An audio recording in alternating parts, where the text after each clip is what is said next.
All right, I'm going to review a couple products that we use on a regular basis. Apex is one of the companies that we use a lot of things from. Dr. Datis Kharrazian is the developer of almost all of these products. Everything with a K before it stands for Kharrazian, and then the number is the order that he created those products. And so anything new just gets a new number down the line. I'll just start up at the top row here. Adaptocrine is a common adrenal product that we use. Adaptocrine either twice a day, 3 times a day, depending on how depleted the adrenals are. So an adaptogenic is going to help regenerate the adrenal glands. A lot of times we don't necessarily need to use adrenal supplements, not nearly as much as a lot of other offices, because there's no amount of adrenal supplements that are going to fix somebody's adrenals. First, we have to figure out that underlying why. Blood sugar imbalances, high alpha, chemical stressors, a lot of different things are going to be stressful for that body. We got to get the good sleep state, a lot of those changes. But if we do need some support, Adaptocrine is a great one that we use. Adrenacalm and Adrenastim are 2 creams that we use, and these, like they sound, the Adrenacalm, we usually use that before bed. It's also really good for people that are having some hypopituitary, or they're in the blood work we'll see a low TSH, but also low T3, T4, so that pituitary is not stimulating the thyroid like it's supposed to. And then the Adrenastim, different than the Adaptocrine, the Adrenastim is, like it says, it's designed to actually give a boost, give a stimulation to the adrenals, where the Adaptocrine is going to be more nourishing, rebuilding that way. Both of them have a mild smell to it. Some people do not like that smell. If they don't, you can put it on the soles of the feet, and that way they won't be smelling it all day long.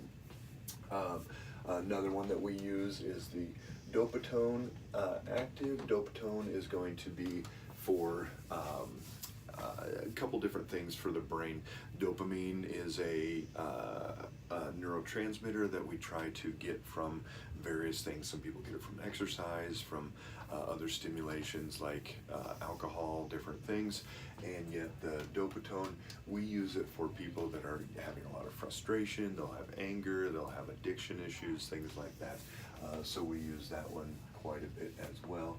The Gluten Flam over here is going to be one of the best enzymes for people that have gluten issues, but it's not going to take the place of being gluten-free. So don't have somebody go out and eat a whole gluten-free pizza or a gluten-filled pizza and just take the Gluten Flam to deal with that. You need to actually stay away from it, but if you're getting an exposure, anything like that, then the Gluten Flam is great. You'll take a couple with that meal, and then even over the next night or 2, you'll take 2 more each night with the Gluten Flam. Glycin is our high blood sugar supplement.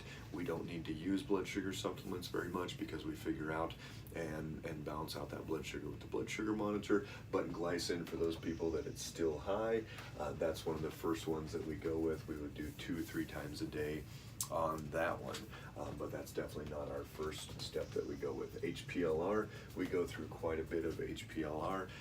H. pylori, so the bacteria in the stomach that's going to contribute to ulcers.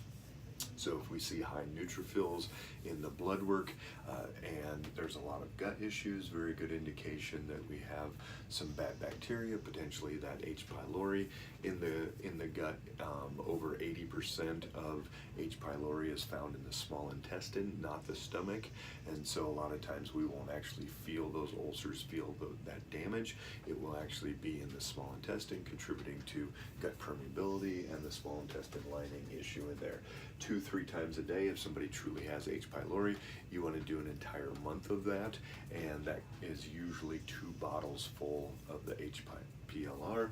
And if that person is married, or if there's signs that other people in the family have H. pylori, you usually need to treat the other family members as well.